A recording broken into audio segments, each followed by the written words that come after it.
क्या आपको 80 के दशक की याद है, या शायद आपने अपने बड़ों से उसके किस्से सुने होंगे। आज हम उसी सुनहरे दौर के एक दिलचस्प विश्लेषण पर नजर डालने वाले हैं। 1980 के दशक का भारत, एक ऐसा समय जो अपनी सादगी और सीमित संसाधनों के लिए जाना जाता था। लेकिन यकीन मानिए, ये दौर बेइंतहा खुशियों से भरा था। तो चलिए आज के सफर की शुरुआत करते हैं और देखते हैं कि उस वक्त की जिंदगी असल में कैसी दिखती थी।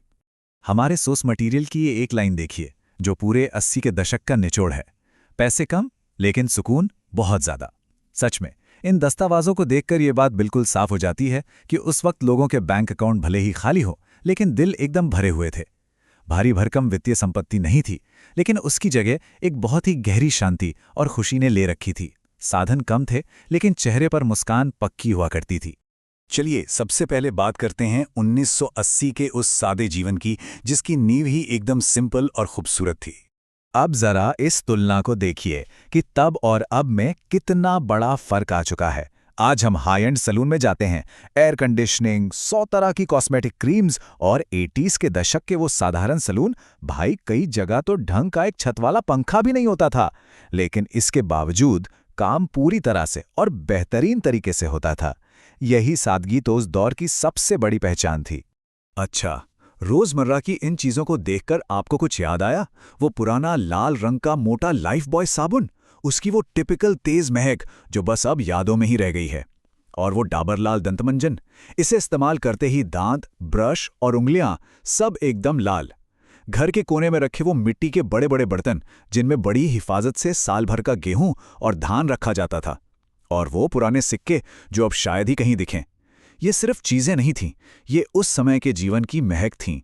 उस दौर में लोग कितने आत्मनिर्भर थे, इसका सबसे अच्छा उदाहरण तो घर पर काजल बनाने का ये पारंपरिक तरीका है। कोई फैक्ट्री का प्रोसेस नहीं था ये, बस एक धातु का कजरोटा लिया, उसे खुली आग के ऊपर रखा, फिर धीरे धीरे उसके अंदर गाढ़ा और काला धुआं इकट्ठा होने दिया। और अंत में हमारी दादियां, नानियां बड़े ही प्यार से इस शुद्ध घर के बने काजल को बच्चों की आंखों में लगाती थीं। ये सिर्फ एक प्रोडक्ट नहीं, पीढ़ियों का प्यार था। आगे बढ़ते हैं और बात करते हैं उस दौर के देसी खिलों की, जो बचपन की असली जान हुआ करते थे। ये बैकयार्ड इंजीनियरिंग देखिए जरा। हम अपनी चक्री कैसे बनाते थे। पहले कोल्ड ड्रिंक के बेकार ढक्कन को हथौड़े से पीट पीट कर चपटा किया, फिर बीचों बीच कील से छेद किए, एक मजबूत धागा पिरोया और बस बन गया घंटों तक घूमने वाला एक शानदार खिलौना। ऐसा लगता है जैसे वो हथौड़े से ढक्कन पीटने की आवाज आज भी कानों में गूंज रही हो। सोचिए, संसाधनों की कमी ने बच्चों को कितना क्रिएटिव बना दिया था। कुछ लकड़ियों के टुकड़े और पुरानी टूटी हुई चप्पलों का इस्तेमाल करके अपनी खुद की टॉय कार्ट्स बना ली जाती थी। पूरा मोहल्ला इकट्ठा होता था, सब मिलकर इन गाड़ियों को बनाते थे और फिर घंटों तक दोस्तों के साथ मिलकर इन्हें चलाते रहते थे। उस दौर के इन खजानों की लिस्ट तो देखिए।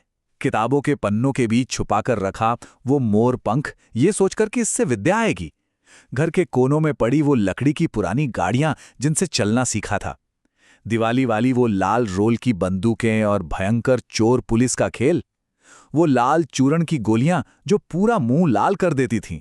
और मोहल्ले में मिलने वाली वो सस्ती सी लेकिन दुनिया की सबसे टेस्टी आइसक्रीम और टॉफियां। ये वो खजाने थे जो पैसों से नहीं, बचपन की मासूमियत से खरीदे जाते थे। और मेलों से खरीदी गई वो रंग बिरंगी कागज की घिरनी, हम सबको पता होता था कि ये मुश्किल से 1 या 2 दिन ही चलेगी और फिर टूट जाएगी, लेकिन फिर भी हवा में उसे घुमाने की वो जो जादुई खुशी थी ना, उसका कोई मोल नहीं था। इसके साथ ही वो छोटे छोटे छर्रों वाले गेम जो अक्सर हमारे धैर्य और एकाग्रता का कड़ा इम्तिहान ले लेते थे। अच्छा, एक बात बताइए, खेतों से वो चिपकने वाले कांटे या बीज तोड़कर लाना और जानबूझकर अपने दोस्तों के बालों में या कपड़ों पर फेंक कर मारना कितनों को याद है? जो लोग गांव से जुड़े रहे हैं, उनके जहन में ये शरारत जरूर ताज़ा होगी। ये उस मासूम शरारत का प्रतीक है जो हम अक्सर बाहर खेलते हुए किया करते थे। तो चलिए अब बात करते हैं पुराने जमाने के मनोरंजन की। उस वक्त टाइम पास कैसे होता था? छत की वो दौड़ किस किस को याद है? जरा सोचिए, बारिश हो रही है, तेज आंधी आई है और अचानक टीवी का सिग्नल गोल।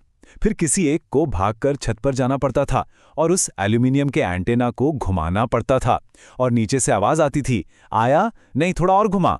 वो सिग्नल सेट करने की जद्दोजहद भी एंटरटेनमेंट का ही एक हिस्सा हुआ करती थी।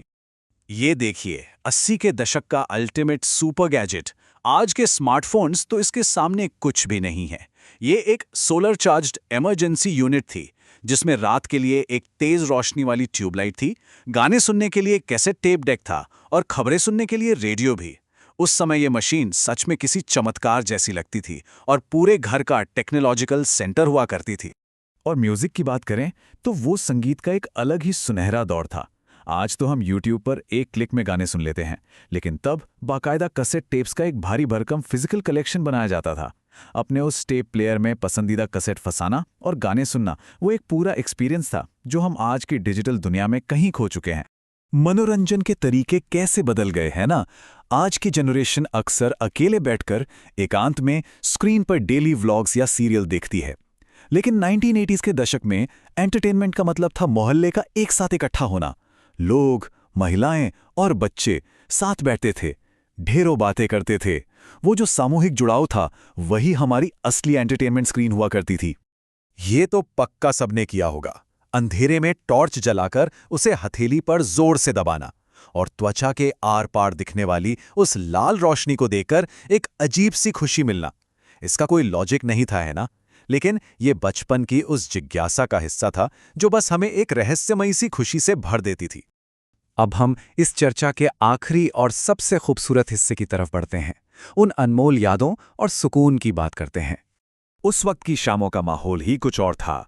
जब घर में कोई फंक्शन होता तो तेज रोशनी वाले गैस के लालटेन जलाए जाते थे। वो पूरा परिवार उस लालटेन की तेज और गर्म रोशनी के इर्द गिर्द इकट्ठा होता था। हाँ, उसका वो नाजुक सा मेंटल अक्सर टूट जाता था, लेकिन वो भी जिंदगी का एक हिस्सा था। लोग इन छोटी मोटी दिक्कतों की परवाह किए बिना साथ में एक खूबसूरत शाम बिताते थे।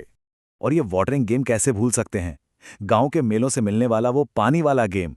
बस वो 2 बटन दबा दबाकर पानी के अंदर रिंग्स को खूंटे में फंसाने की कोशिश। ये गेम साबित करता है कि किसी भारी भरकम डिजिटल स्क्रीन या इंटरनेट के बिना भी हमें कितना गहरा और एकदम प्योर मजा आ सकता था। सादगी भरी खुशी का क्या बेहतरीन उदाहरण है ये। तो इस पूरी चर्चा के अंत में सोर्स मटेरियल की ये एक लाइन बहुत चुभती है और सोचने पर मजबूर करती है। साधन कम थे पर समाधान बहुत ज्यादा थे। संसाधनों की कमी ने कभी किसी को रुकने नहीं दिया, बल्कि सबको साथ मिलकर जुगाड़ निकालना सिखाया। अब सवाल ये है कि क्या आज की इन तमाम आधुनिक सुख सुविधाओं ने हमारी जिंदगी को वाकई बेहतर बनाया है, या हम 80 के उस क्लासिक संतोष और सुकून को कहीं बहुत पीछे छोड़ आए हैं? सोचिएगा जरूर। इस चर्चा में हमारे साथ जुड़ने के लिए आपका बहुत बहुत शुक्रिया।